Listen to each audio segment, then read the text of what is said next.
I mean, since 1990, St. Louis has closed 40% of its schools, and the district has lost 55% of its enrollment. And that's just since 1990. That's not even including all of the students who transferred out of the city into suburban schools for their desegregation program. So they had one of the largest desegregation programs in the country at one point here in St. Louis, where Black students from the city were allowed to transfer into majority white schools in the suburbs, and white students from the suburbs were allowed to transfer into majority Black schools in the city, but magnet schools in the city to desegregate. But if you were a white student from the city, you could not transfer to a suburban school. And if you were a Black student in the suburbs, you could not transfer into a city school. So it was very controversial. It was always uneven, with thousands of students leaving the city and maybe a few hundred of students coming from the suburbs. And so it was really the outcome of a very contentious desegregation struggle. The state of Missouri, one of my colleagues described him as a reluctant partner. His name's Colin Gordon. He's another sociologist as well. But thinking about the role of the state in creating some of the segregation that we see today and maintaining that throughout the 80s here was just was unsettling. I do have a question for you, because we talk about competition. You know, when I was in school, you had public school. You had public school, you had private school.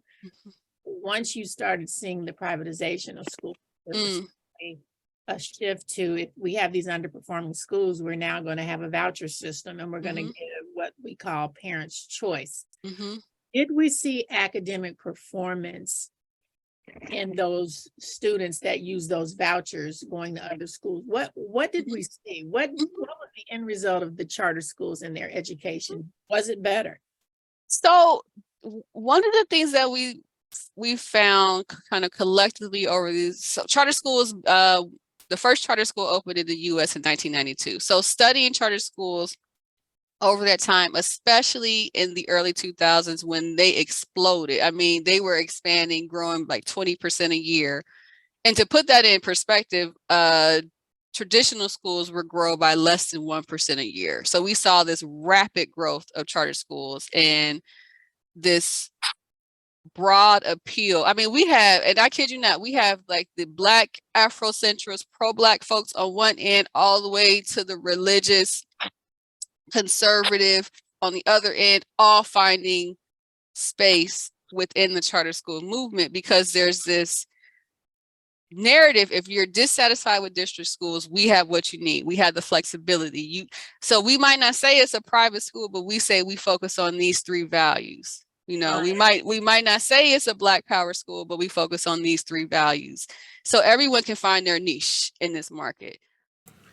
That is so true. And opponents, of course, argue that the quality of education will suffer if schools become increasingly specialized for niche audiences, because there will no longer be an emphasis on values common to all students.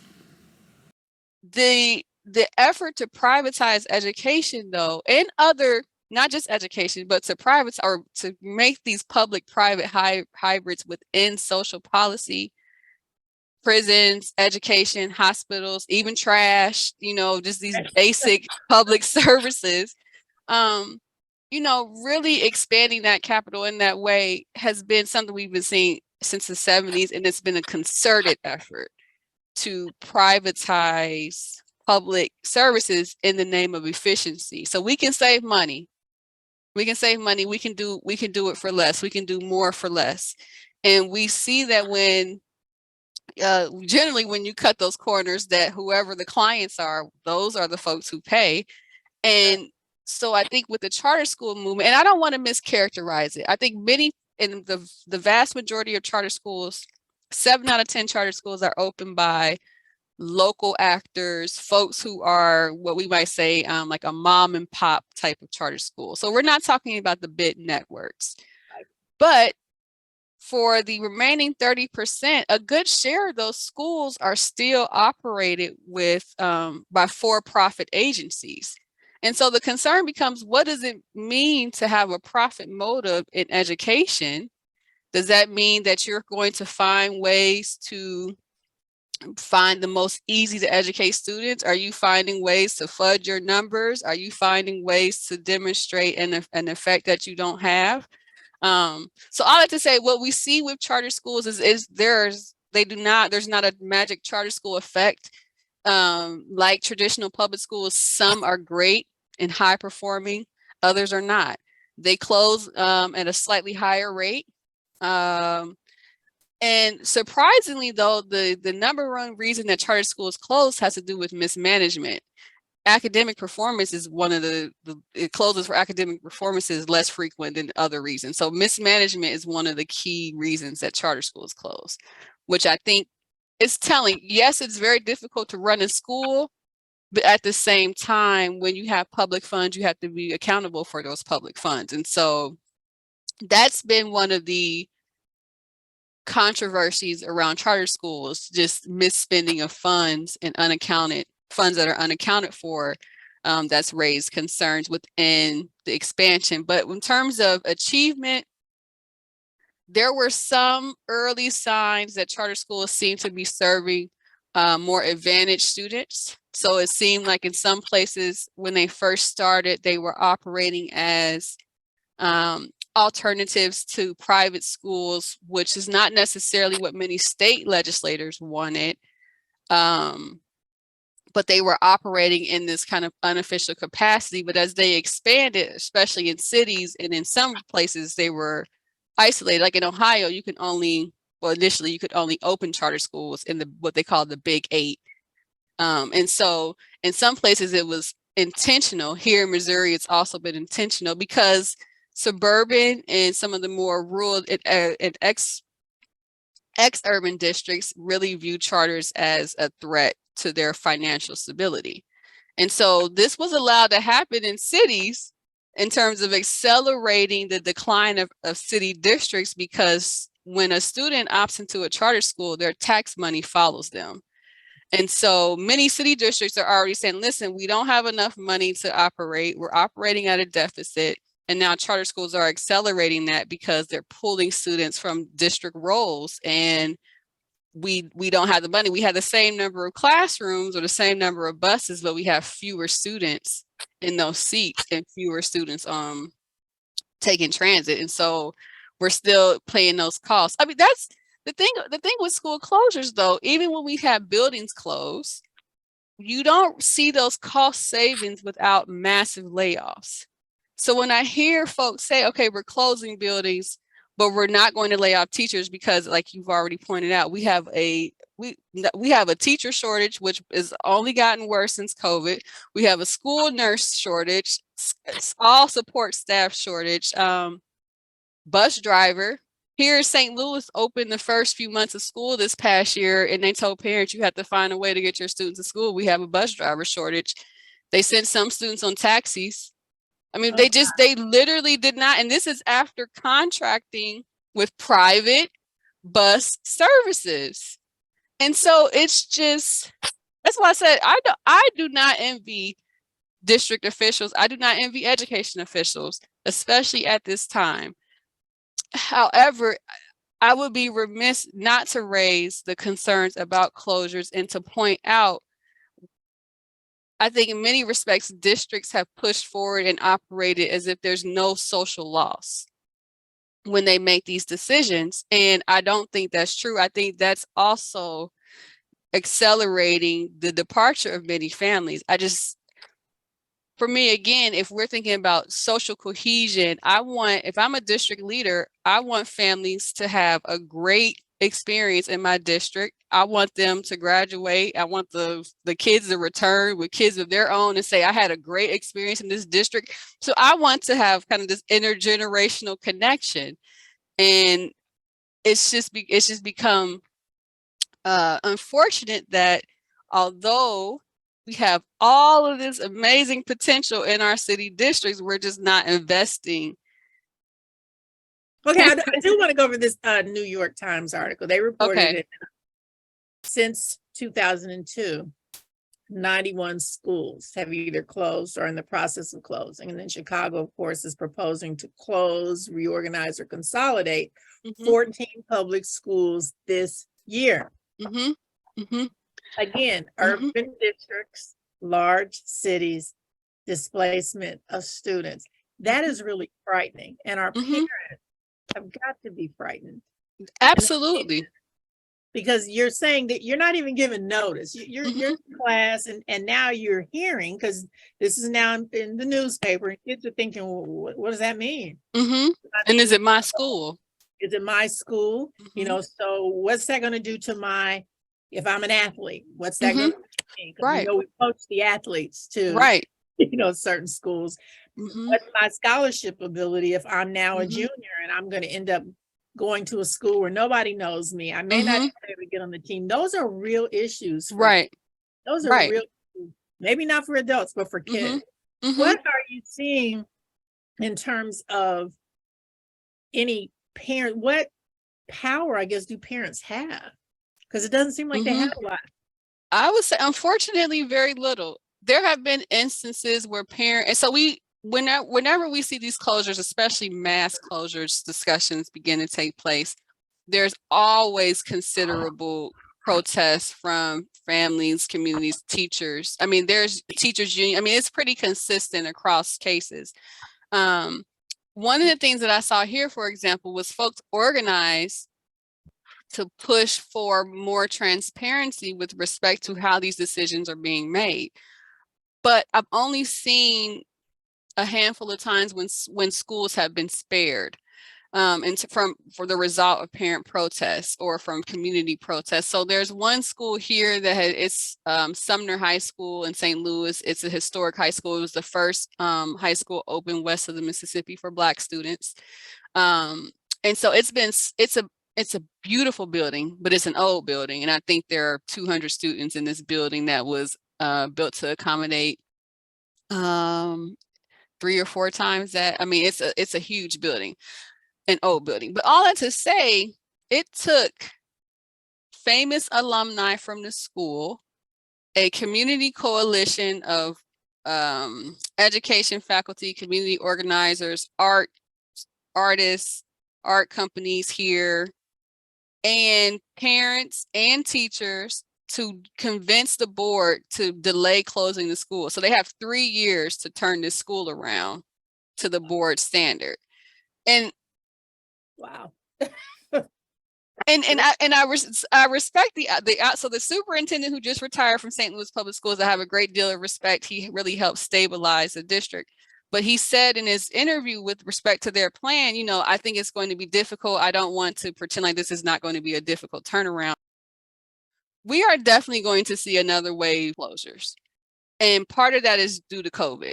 So with COVID accelerating, some of the great resignation that happened within school, many teachers are burnt out also. So that accelerated some early retirements. And so our teacher shortage has gotten worse since COVID. But then on top of that, enrollment declines from when we closed schools and went virtual to when we reopened. Many places it still hasn't recovered. And what we're finding is that many families have come up with educational co-ops, or they're homeschooling now, and they have more resources available online and available through community, and they're not returning to public schools. They don't find it necessary. They don't find that they need the support. And so wow, that's why I say part of, thinking about those trends, and I should say this is highest, and I was surprised at how high it was, but this change was highest for Black families and has not dropped. Thought it was a short-term spike, like, oh, when schools reopen and things return to normal, folks will return, but we did not see that. Charter schools did see growth under COVID.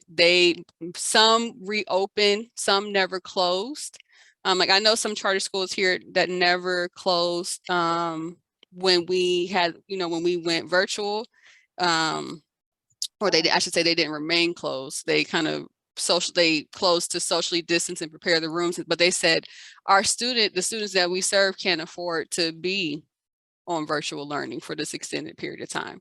So they said they knew their students and they stayed open, but that attracted other parents who either were dissatisfied with virtual learning or just couldn't maintain it. I mean, during that time, it was really a lot of pressure on families. I had one of my sisters-in-law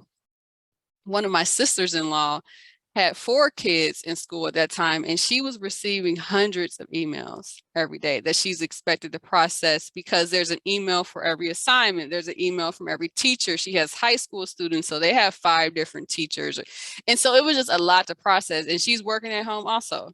And so, you're just thinking about that year and a half, really, almost 2 years where we were virtual, and the implications of that. So parents are, really worried about that as well. How do we make up for lost time? I think there's gonna be some interesting research that's done on this generation being out of the school systems because of COVID, and how much of that achievement gap is going to be attributed to the fact that they were home 1 or 2 years. Basically trying to get on. And I know in this district, they thought, oh, we could, have kids learning remotely. They didn't even figure out many of these kids didn't even have internet access. Something as basic as that. Kids weren't hooked up. And I'm like, we've been talking about that forever. But it did get home to these districts that the kids can't even get the content. So the Chromebook means nothing. Right. At the internet. Okay, I got it. And I don't think this is the trick question, but I guess I have to ask it. Many of the scholarships that you see that are available for teachers, that they forgive their loans if they come into these 4 districts. What kind of impact do you think that that's had just on education in general? I'm in this poor school, but it's only because I'm trying to get my loans paid off, and the minute that's done, I'm out of here. What's their investment? What do you think has been their investment in the actual students? So not just that program, but there are a few other programs, which I won't name, that trouble me, but there are programs that I see as building turnover into a school. And I believe schools, we should be very intentional about making sure our schools are stable and structured places. And so those programs in general, anything that encourages someone to leave a school in a short period of time, or to make a short-term commitment to a school, I genuinely am critical of. Well, foremost, I think that when you are an educator, that you are very much dealing with the whole person. And we have to be mindful as educators that a remark that we might say in passing can really shape how a student sees themselves or sees their capability. So they might think, oh, I'm not good at math because we didn't phrase something appropriately. And so that's a great deal of responsibility. And so I personally discourage folks from going into education who do not absolutely believe that they are supposed to be there and love working with young people or working with people whatever age, because I also like working in adult education as well. So I won't just limit this to youth, but I think that role is too important. It's just like I would tell people, I joke with my students all the time. I'm like, don't you want your doctor to be in a good mood? Like, don't you want your doctor to be rested and, feeling great, thinking clearly? I want them to be, I want my doctor to come back from vacation like, oh, I'm feeling great, and wants to be there, because that's an important relationship. And I want them to have a clear mind and feel relaxed when they're dealing with me. And so I said, in the same way, I think it's my responsibility. Yeah, do I have bad days? And sometimes I don't want to teach, or sometimes I don't like the topic that we're talking about, or what have you. But I said, I need to put that aside, because I've made the commitment to be here and to support your learning and to be a part of learning together. And so for me, I take that mindset when I'm evaluating policy too, and thinking about, okay, this might not be personally what I like, but is this benefiting the whole, benefiting the majority? Who is missing out? Like, what are the unintended consequences? What are the intended consequences? And I think we do so much jumping around and experimentation. I was talking to a close friend today who is an administrator at a high school in Indianapolis, and she was just sharing with me, they call it initiative fatigue.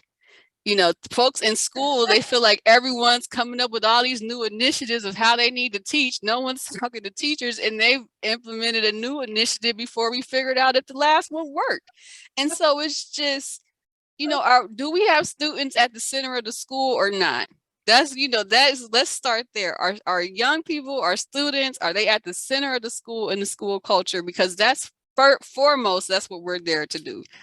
Make sure they're safe, prepared, excited, you know, but I find that a lot can get in the way of that. So even when there are excited and well-intentioned educators, they can encounter burnout.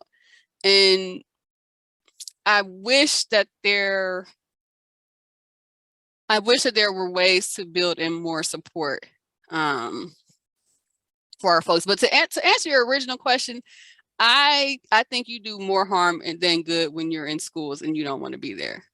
I really do. I don't think you can be trusted in that capacity, because I could talk about this all day. Again, you are supposed to speak life to young people. I think we are here to set them up for new ideas and prepare them to live out their full potential, whatever that looks like. So I want to see schools, I want to see families, I want to see educators, I want to see education leaders really take that attitude and center young people and in the life of the school and make a commitment to support them and provide the resources that they need to thrive. Now, we've talked about some of the trends where we're going to see more homeschooling. Mm-hmm. We're going to see more suburban schools. We're going to see more closures of urban schools. That's a bleak picture. Any other trends you think we can look forward to seeing?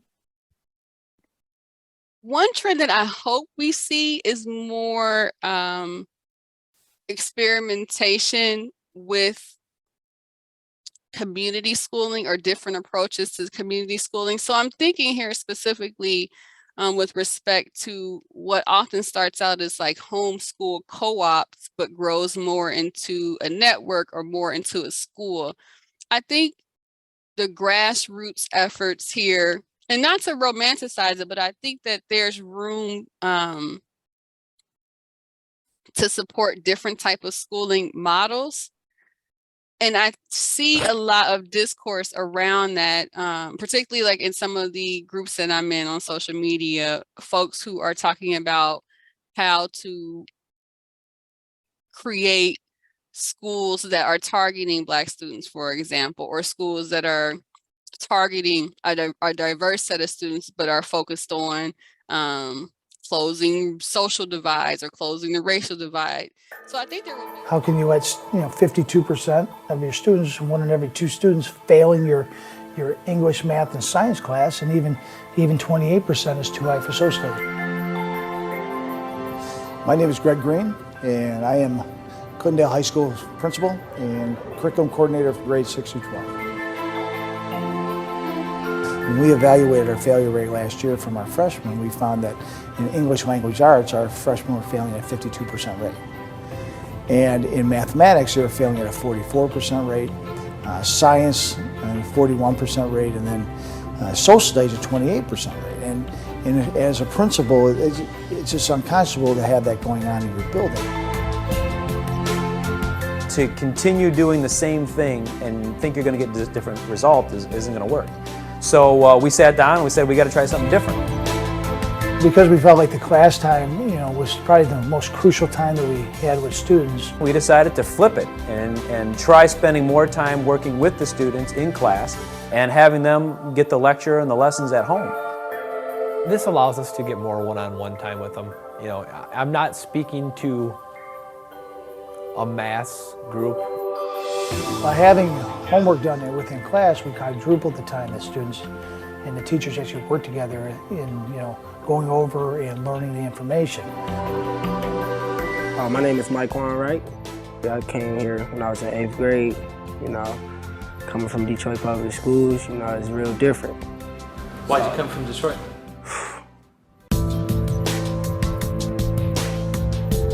Yeah, last year my Quan was a freshman in the class, and he was struggling, and he'd have a problem, and say problem number 1 was difficult for him. He couldn't do it at home, so he would give up. So all of his homework was empty, was blank. Well, now I'm sitting there, I can see his frustration, I can go help him, I can get him past number 1, now he can do 2, 3, 4, 5. He's got trouble with problem number 6 again, I can help him. But the biggest surprise is the results. When we did go to the flip model, we had no failures, no one failed. There's a kid now, unfortunately he doesn't go here anymore because he just was that far behind. He had to go to an alternative high school, but it was the only class he passed here in the high school. By Reversing the instructional model, what we did is we actually seen a dramatic reduction in percentage of students who are failing. And in ELA, the percentages went from 52% to 19%. In math, we went from 44% to 13%. And in science, we went from 41% to 19%. And in social studies, we went from 28 to actually under 10%. And so what we've seen is a huge reduction in failure by reversing the instructional model, which doesn't cost any money. Professor Duncan Shippey, when I look at you and I listen to you and I hear you, you are the kind of educator that inspires, and you are the kind of educator that we want to have our children around, because I think you can just see it in your face and in your voice. You love children, you love educating, and I commend every educator out there who is in the trenches, because I know you probably don't have any more control than the parents do. Right. That are happening. But I think we have to applaud the ones that are in the trenches, that are sticking it out in spite of so many cataclysmic changes that are happening in your industry. I want to give you the last word. You have been so inspiring. And, my daughter actually wants to be an early childhood educator. And so awesome. I'm probably a whole lot more over the last couple of years, because she's still in college. And she has that same passion too. So I applaud you and all those other aspiring teachers out there. Don't be discouraged by all these negative metrics that you see. It's real, but we need you to be the difference. And when I look at educators like you and I talk to educators like you, I know all's not in vain. We've got some people 10 toes on the ground, and they're making things happen. So what do you want to leave with our audience? Because you've just been so inspiring. Well, thank you. And I appreciate that. I think one thing that I will leave with the audience is, and this is something that I'm learning to practice more myself, it's easy to focus on the problems, but I'm trying to focus on the problem just long enough to understand it and get around it and get to the solution. And so I think I would encourage folks, if you encounter a situation where your school is closing or where you're confused about the options that you have for enrolling your child, or you're trying to make a decision about what's next, that's a really try to find as many of those resources as possible for families, whether that's through the state education office or your local district office. You are your child's most important advocate, and you know your child the best. And so you want to ensure that you have all the information possible to make the best choice for them, whether that's a district school or not. And so just keep an eye on state education policies. Your local school board election might be happening this year. I know we're having one in my district in April of this year. And so you want to check and see who is representing you and what they're talking about, and if that's in alignment with your priorities for you and your child, for my public school folks. So I truly believe that we can have schools that work for everyone. We have the resources. We're the richest per capita, richest country in the world. We have the resources. It's not a resource, it's a political will and social barriers that prevent us from doing it. But we have the resources. And so as much as I critique, I'm hopeful moving forward. And I think that while we're seeing these closures now, I'm hopeful that we see creative and amazing new opportunities emerge from this shift. And perhaps this is a transition to the next wave of education. Well, Professor Duncan Shippey, you know, audience, please look up her work. Phenomenal work in this Thank space. you. I am just so glad that you decided to join us on Tab Thank Talk. you.